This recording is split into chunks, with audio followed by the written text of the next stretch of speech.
Tech news is an important part of a balanced breakfast. Sadly, it only gets delivered in the late evening, Pacific time.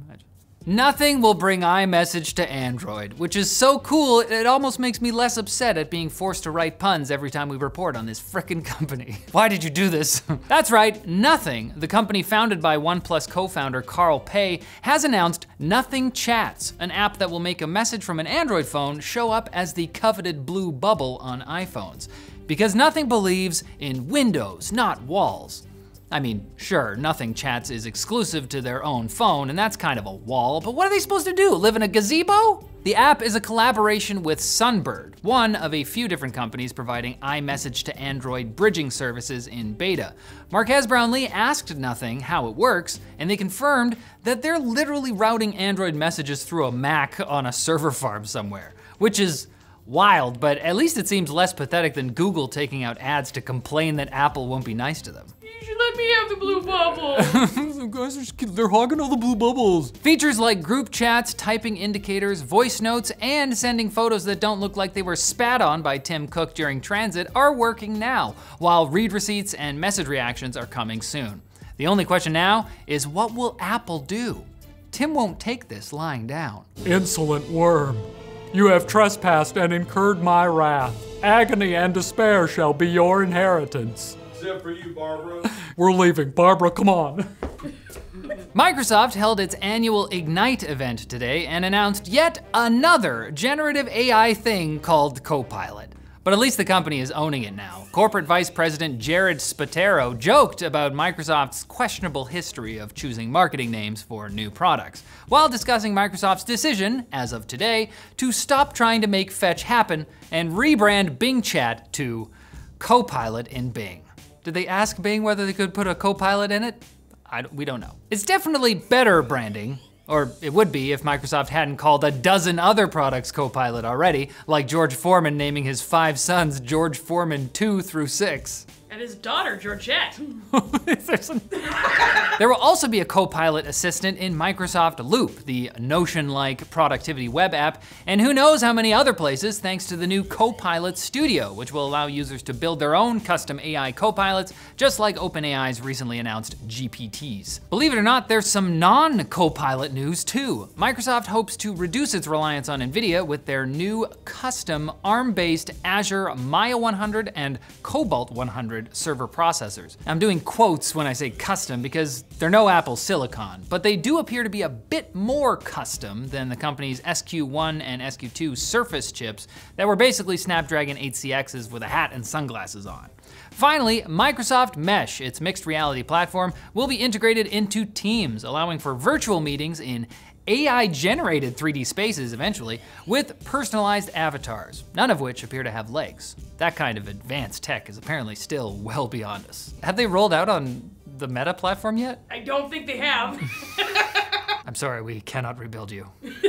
We do not have the technology. The FBI is struggling to address a small, decentralized cybercrime gang known as Scattered Spider that's been hitting corporations throughout the United States for the last 2 years, according to cybersecurity experts who are probably all former teen hackers themselves. I mean, come on, guys. You know, hack the planet, remember?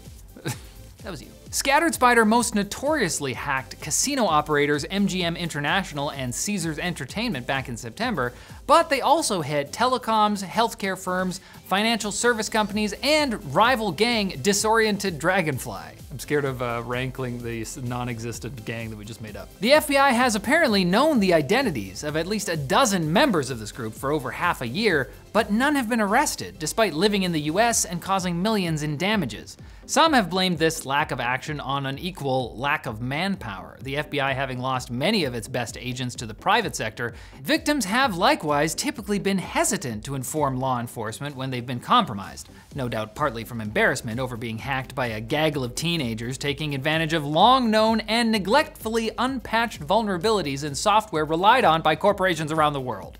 Another favorite target of these groups is critical infrastructure and information-dense targets like hospitals. Just this week, McLaren, a healthcare nonprofit in Michigan, notified 2.2 million clients of a data breach that exposed names, birth dates, social security numbers, and extensive amounts of sensitive medical information. Just the kind of ruthless behavior we should expect from hardened cybercriminals with underdeveloped amygdalas and a diet of pizza and energy drinks. Mom, where are my chicken strips? I'm destroying the government. You do not want to cross these guys. Now it's time for Quick Bits, brought to you by War Thunder, the free-to-play vehicular combat game that emphasizes historical accuracy. There's well over 2,000 different vehicles you can pilot into combat. Planes, tanks, boats, goats. Actually, there's no goats, except for the GOAT, War Thunder. The game's in-depth customization allows you to modify your vehicles to suit any battle, because you deserve to have the tank you always wanted, sport. Click the link below to start playing on PC, PlayStation, and Xbox, and you'll get some extra goodies too. Enjoy 'em, champ. A warning to our more sensitive viewers. The following bits are exceptionally quick. You're gonna want to strap the in for these. In a recent blog post, Meta's global head of safety, Antigone Davis, argued that app stores should be charged with enacting age verification and parental consent controls for social media. This would make implementation of guardrails to protect children more intuitive and consistent across legal jurisdictions, but it also has the advantage of making it no longer Meta's responsibility. Meta, alongside several other social media companies, is facing a mountain of lawsuits for damages to minors, and they think it would be just awesome if maybe somebody else had to deal with all this. But even if Meta's reasons are obviously self-serving, that doesn't necessarily make it a bad idea. The worst person you know just made a great point. It doesn't feel good. The Department of Justice has joined an investigation of an ongoing controversy in the aviation industry, where thousands of uncertified used engine parts were refurbished and sold using forged documents that hid the actual age and history of the parts. The issue was first publicly revealed by a Bloomberg report in late August after maintenance workers in Europe started flagging inconsistencies with repair parts. Airlines conducted a panicked audit of their planes to find which had falsified parts and remove them from service. And now AOG Technics, a London-based parts distributor, is under investigation for alleged forgery and fraud. Now, my advice to AOG, say you picked up the bad parts after they fell off the back of a truck. It works every time. So terrifying. They're just trying to recycle. We are the world. Google has launched a lawsuit against 22 people it says weaponized the DMCA by creating at least 65 Google accounts so they could submit thousands of fraudulent notices of copyright infringement against more than 117,000 third-party website URLs. 20 of the defendants are not identified, but the 2 that are identified in the suit appear to be involved in selling printed t-shirts online and were allegedly motivated by a desire to get their competitors removed from Google search results, resulting in millions of dollars in lost revenue for both the target companies and Google. The notices were filed under a variety of fake names, including Amazon, NBC News, Elon Musk, and LeVar Burton of Star Trek and Reading Rainbow fame. Things at Redbubble are getting rough. Those are all real names. People were more likely to perceive AI-generated human faces as real than actual photos of human faces, especially when the subject of the photo was white, according to a peer-reviewed study published in Psychological Science, which calls attention once again to the problem of AIs being trained on image datasets with disproportionately more white faces. The study's authors call this phenomenon of thinking the fake thing looks more real hyperrealism, but I don't know if we should put much stock in it. I mean, like I know I look like an AI-generated image of a generic white guy, but you guys know I'm real, right? An EV company, Rivian, sent out an over-the-air update that soft-bricked infotainment systems of any Rivian vehicles that installed it. Turns out the company sent out the wrong update build and the wrong security certificates. In a public statement, Rivian blamed the error on a fat finger, which I absolutely love, presumably because instead of pushing the convenient Fix Cars button, Ronald Rivian, chief of Cars Work Good, accidentally pressed the big and red Break All Cars button. Anyone could have made that mistake. It's right next to each other. It's the literal meme. Personally, I think we should stop fat-shaming fingers.